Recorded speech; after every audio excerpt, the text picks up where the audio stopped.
नमस्ते शिवरूपाय सत्यरूपाय ते नमः। नमो नित्याय शुद्धाय सत्यप्रज्ञाय ते नमः। ओम श्री गुरुचरणकमलेभ्यो नमः। हरिः ओम। हरि ओम तत्सत। आज सबसे पहले सद्गुरुदेव परमहंस श्री स्वामी जी के पावन चरणों में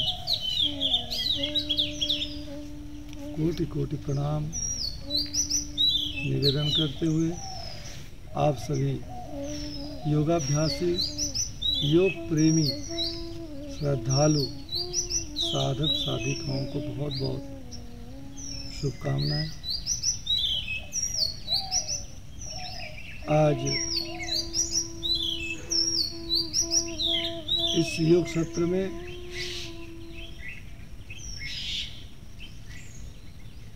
कल जो हम बता रहे थे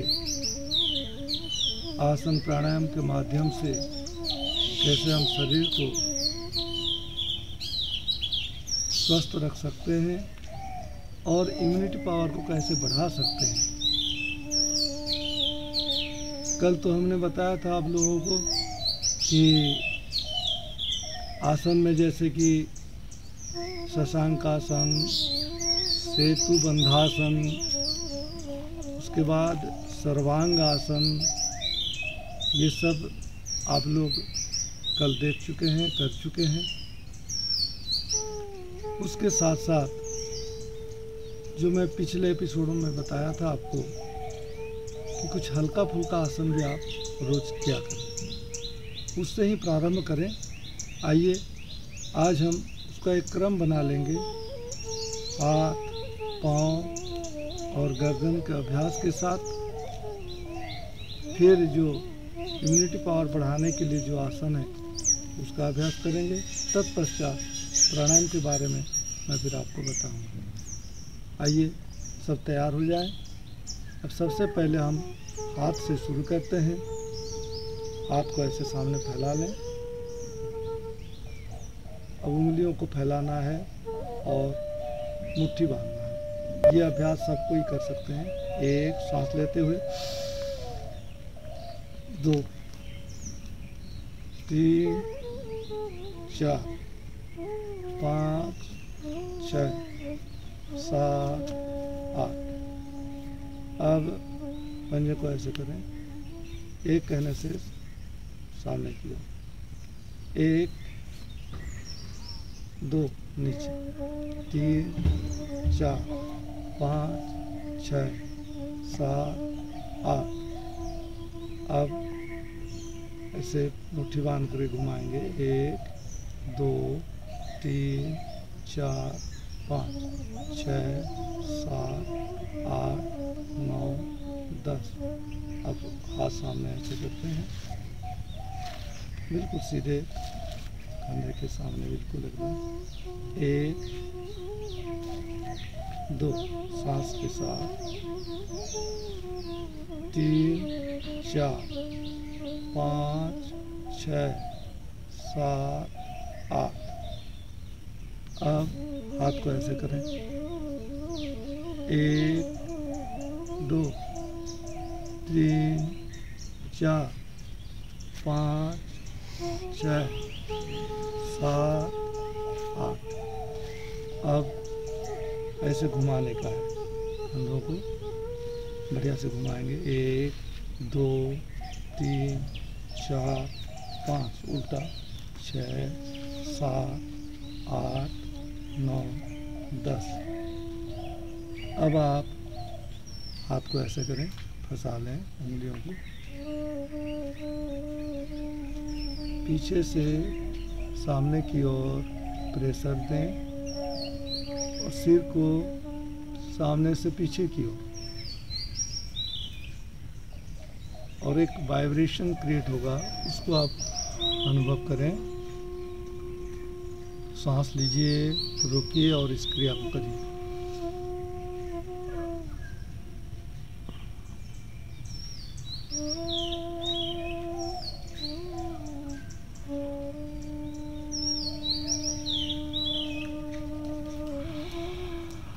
सांस छोड़िए। ऐसे ही सामने तरफ,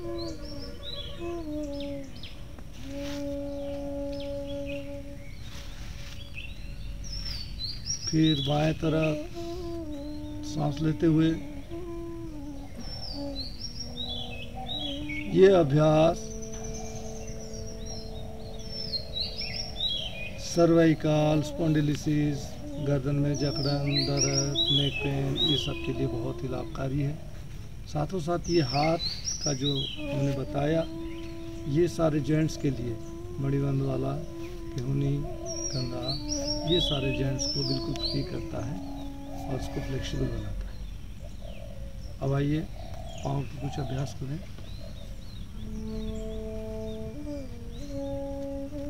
अब उंगलियों को खोलना है, मुड़ना है। 1 2 3 4 5 6 7 8।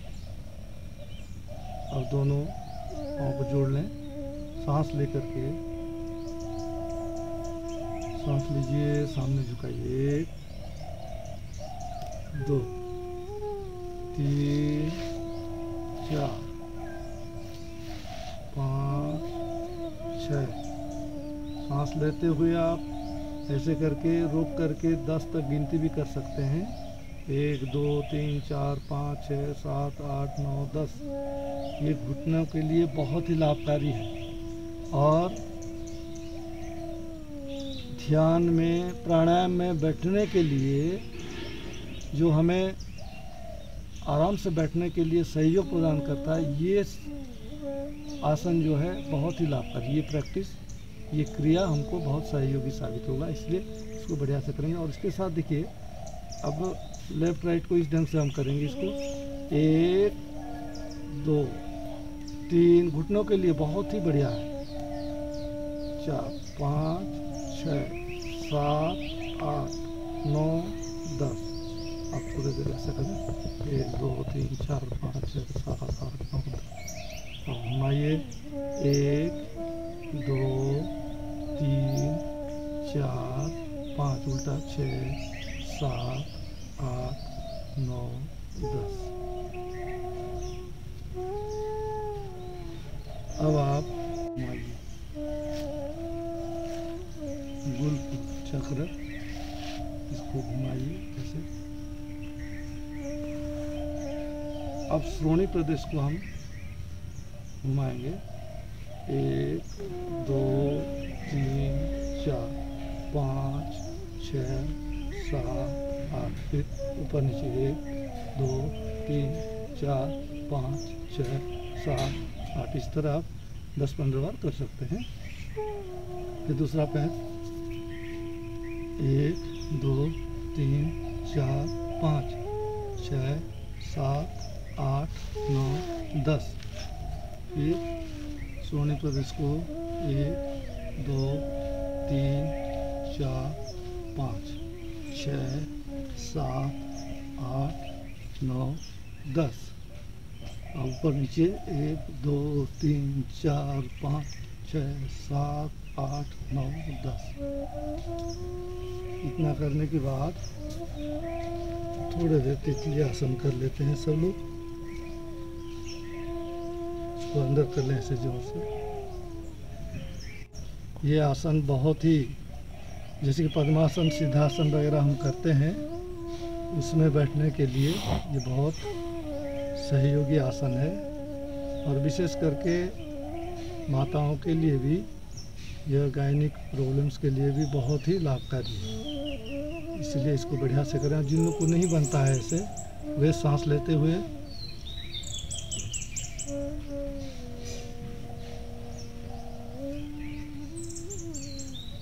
जब तक हम आराम से बैठ नहीं पाएंगे तब तक ध्यान की प्राणायाम नहीं कर सकते। इसलिए ये प्रारंभिक अभ्यास है। ये करने के बाद अब फिर सिद्धासन में सब बैठ जाएं। सिद्धासन में अभी हम आप लोगों को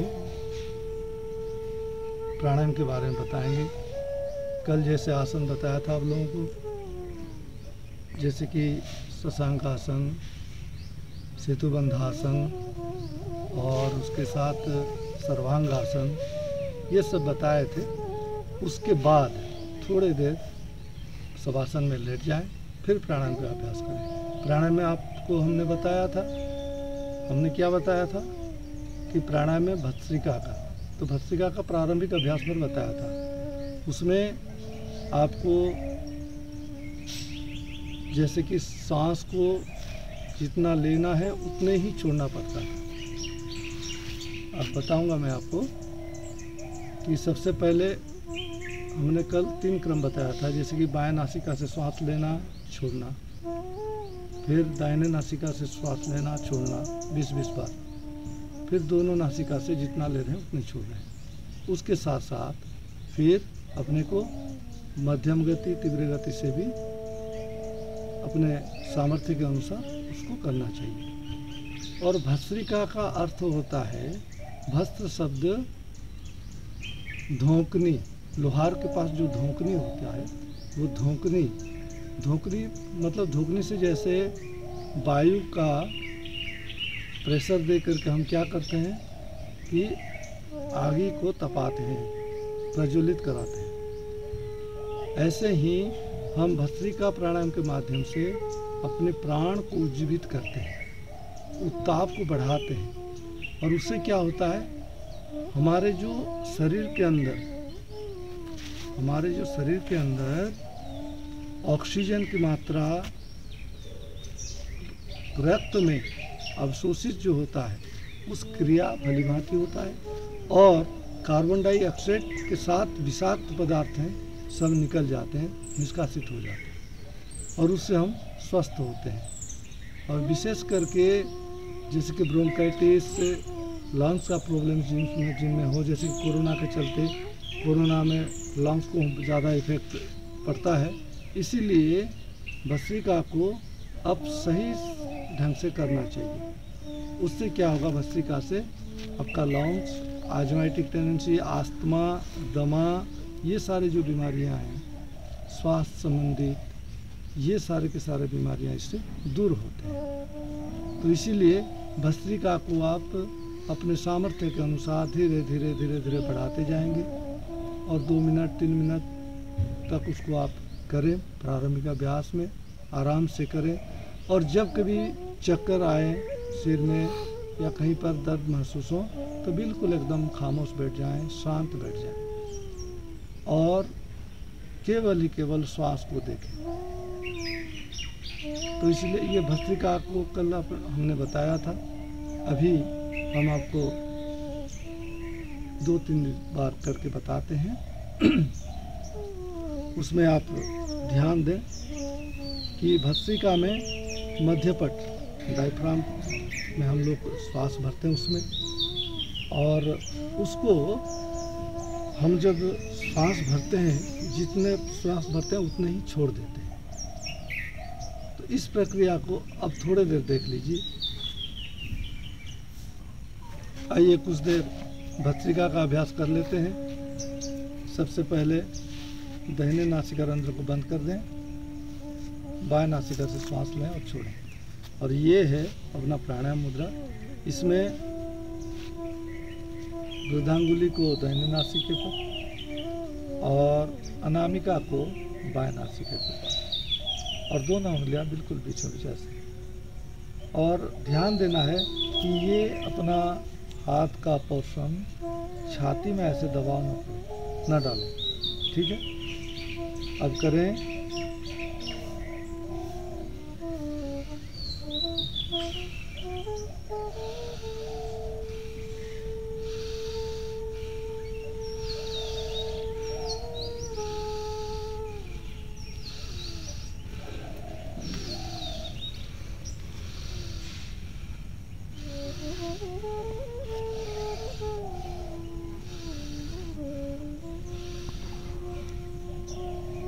इस तरह आप इसको 20-25 बार करें, और धीरे धीरे सामर्थ्य के अनुसार बढ़ाते जाएं। हड़बड़ी से करना नहीं है। फिर हाथ को नीचे कर दें, 1 से 10 बार सांस को गिन लें, गिनती करें। तत्पश्चात फिर दाहिने नासिका से श्वास लें और छोड़ें।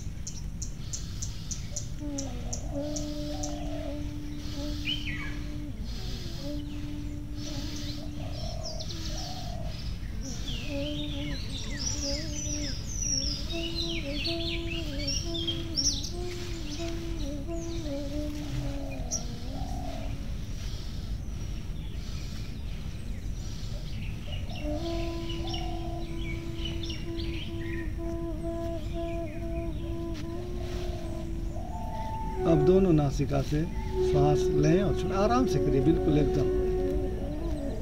अब आइए, दोनों नासिका से श्वास लेते हैं और छोड़ते हैं।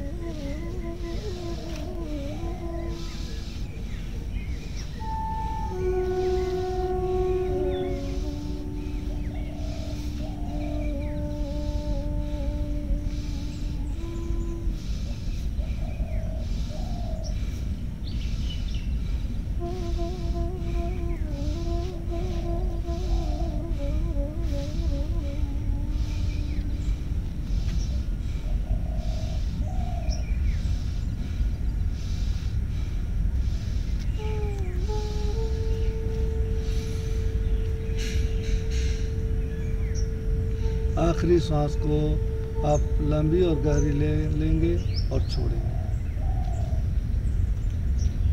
इस प्राणायाम में हम जितने श्वास ले रहे हैं उतने ही छोड़ रहे हैं। अब कुछ समय के लिए आप श्वास को सहज बना लें, शांत पूर्वक बैठें और इस प्राणायाम में हम जब प्राणायाम करते हैं उस समय हमारी चेतना को नाभि मंडल पर स्थिर करें। मन को नाभि मंडल पर स्थिर रखेंगे और अनुभव करेंगे कि इस प्राणायाम के माध्यम से हमारे शरीर के अंदर ऑक्सीजन की मात्रा, बहुत मात्रा शरीर में भर रही है सांस के माध्यम से, और हम बिल्कुल एकदम स्वस्थ होते जा रहे हैं और शरीर में उत्ताप की मात्रा भी बढ़ती जा रही है, जिससे हमारे शक्ति बढ़ने का महसूस हम कर रहे हैं। ये शरीर में उत्ताप बढ़ाने वाला सशक्त प्रक्रिया है। और याद रखना, जब प्राण प्रबल होती है तब हमारे पाचन संस्थान मजबूती के साथ काम करने लगता है और इससे हमारे चयापचय की जो क्रिया है वो भी सही ढंग से काम करने लगता है। मेटाबॉलिक, कैटाबॉलिक, एनाबॉलिक, ये तीनों जो सिस्टम है ये सारे के सारे भी सक्रिय होते हैं और शरीर को इम्यूनिटी पावर शरीर में बढ़ने लगता है। अब आइए हम इस प्राणायाम को अब बंद करें और कपालभाति की ओर चलें। कपालभाति का मतलब होता है, कपाल का मतलब होता है ये पोर्शन अपना मस्तिष्क भाग, उसमें साइनस है, मस्तिष्क भाग है, आँखें हैं, ये सारे जो ऊपर के हिस्से हैं उसका द्योतक है कपाल।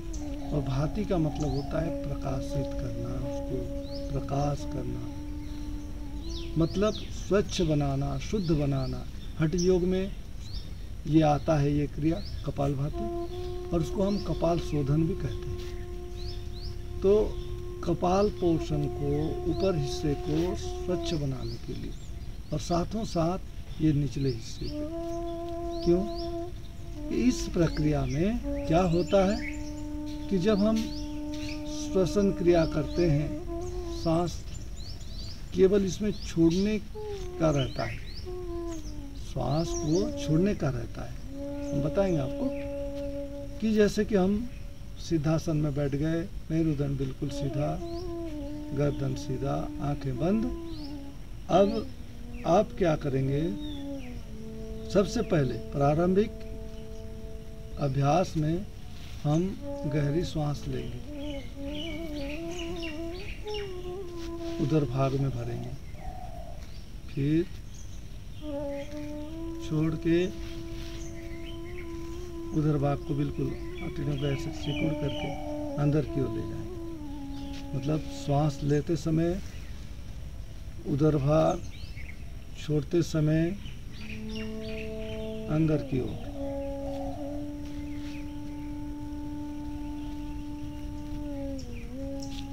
ये 4-5 बार करने के बाद अब फिर इस प्रक्रिया को बदल दें।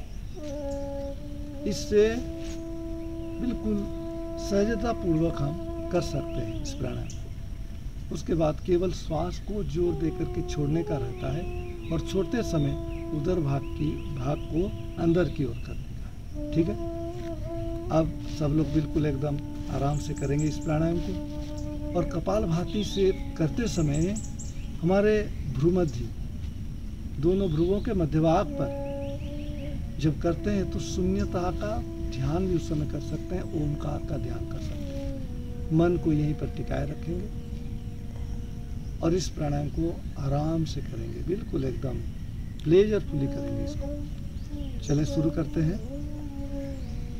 आंखें बंद, गर्दन सीधा, और पहले हम धीरे धीरे इस अभ्यास को करते हैं। इस हिस्से को हम अंदर की ओर सांस को छोड़ते समय, जैसे कि देख लीजिए,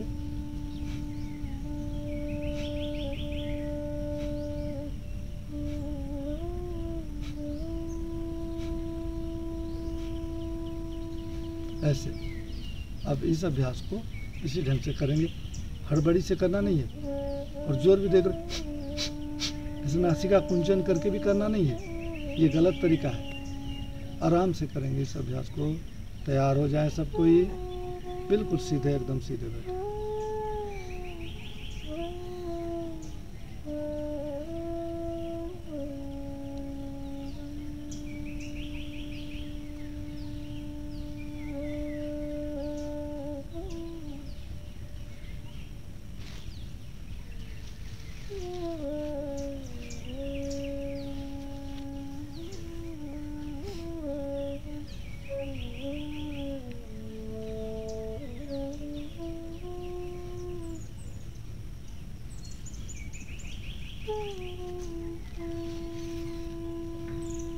अंतिम श्वास को हम लंबी श्वास छोड़ेंगे।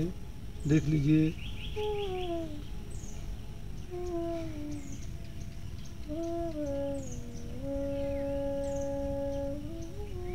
फिर धीरे धीरे आंखें खुलेंगी। इस प्रक्रिया को करते समय, इस प्राणायाम को करते समय हमें मन को यहीं पर स्थिर करने का है और ओमकार के साथ, और मन में यह विचार करेंगे कि इस प्राणायाम के माध्यम से हम अंदर में जितने भी अनावश्यक तत्व हैं, अनावश्यक रासायनिक पदार्थ हैं, कार्बन डाइऑक्साइड जैसे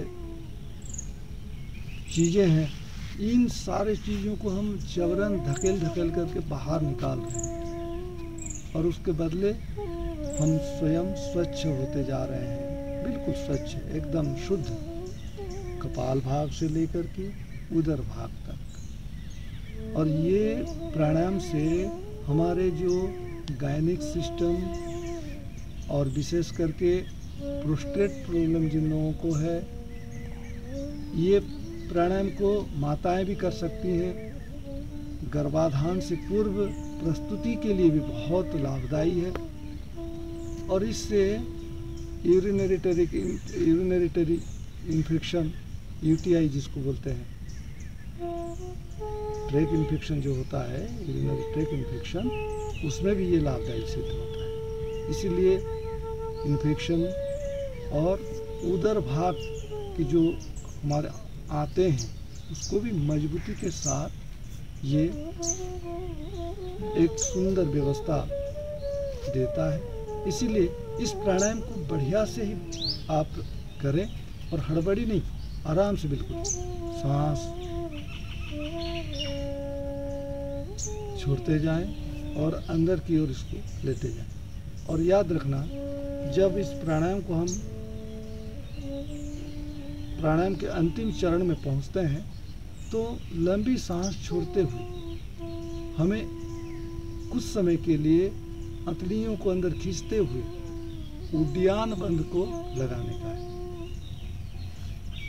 यह व्यवस्था है कि भस्त्रिका के साथ आप जालंधर बंद का अभ्यास करेंगे और कपालभाति के साथ उड्डयन बंद। तो उड्डयन बंद का मतलब होता है सांस छोड़ते हुए, बाह्य कुंभक करते हुए, बाहर रोकते हुए, अंतड़ियों को अंदर की ओर खींचते हुए कुछ समय अपने को रोकने का है, सांस बाहर, और जितना हो सके हम उसमें स्थिर रहेंगे। फिर धीरे धीरे सांस को लेते हुए फिर सहज अवस्था में आ जाएंगे। आइए इस अभ्यास को हम आपको बताते हैं, आप लोग देखिए फिर करिएगा।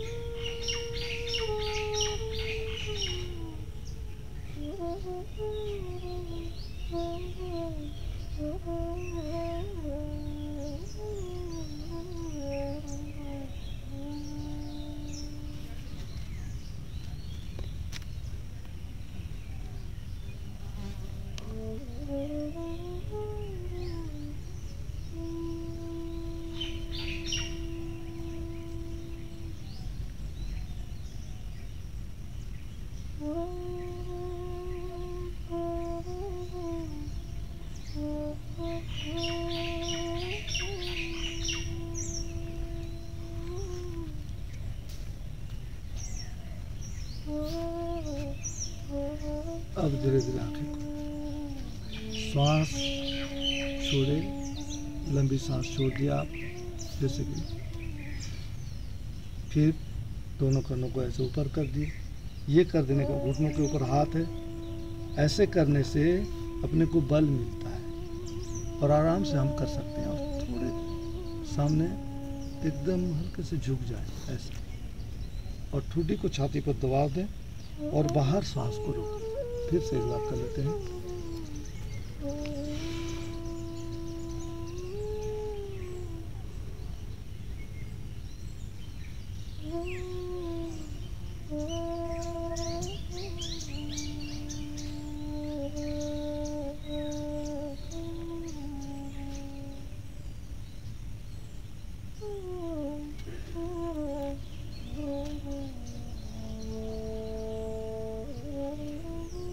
अब श्वास को सहज बना लें।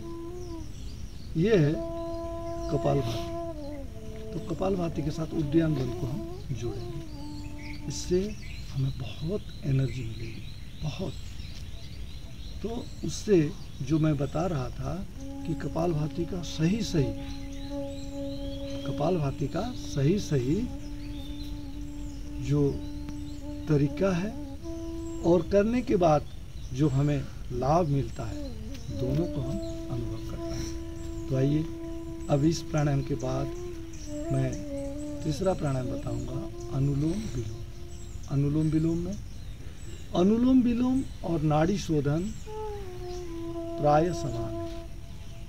अनुलोम विलोम में हम केवल सांस को बाएं से लेते हैं, दाहिने से छोड़ते हैं, दाहिने में लेते हैं, बाएं से छोड़ते हैं, ये केवल करते हैं। लेकिन नाड़ी शोधन में अगर अनुलोम विलोम का सही फायदा उठाना है तो नाड़ी शोधन प्राणायाम जैसे अपने को करना है। तो नाड़ी शोधन का ही प्रारंभिक अभ्यास अनुलोम विलोम है, ये कहना अनुचित नहीं। इसीलिए अनुलोम विलोम में हमें बाएं नासिका से हम श्वास लेंगे, बाएं नासिका में श्वास लेंगे, दाहिने से छोड़ेंगे, और जितना ले रहे हैं उतने ही छोड़ रहे हैं। अनुलोम विलोम मतलब लेना और छोड़ना, ये प्रक्रिया, लेकिन बाएं से लेना और दाहिने से छोड़ना। जैसे कि आरोहण और अवरोहण होता है ना, ऐसे श्वास को हम ले रहे हैं और छोड़ रहे हैं। उसी तरह इस प्रक्रिया को अपने को करने का है। तो चलिए तैयार हो जाएं सब कोई। और जो लोग ब्लड प्रेशर की शिकायत है, जिन लोगों में ब्लड प्रेशर की शिकायत है, ऑपरेशन वगैरह उधर संबंधित कोई बीमारी के चलते, पेप्टिक अल्सर है और कमर संबंधित कुछ ऑपरेशन वगैरह किए हैं, अगर वो करना चाहेंगे तो प्रत्यक्ष मार्गदर्शन में ही उनको करना चाहिए।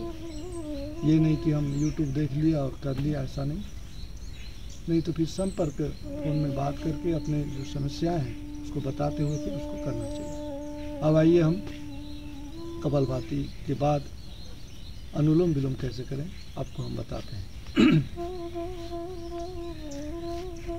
अब इस मुद्रा में रहिए। अब बाएं से लेना है लंबी और गहरी सांस, जितना हो सके, और दाहिने में छोड़ने का है।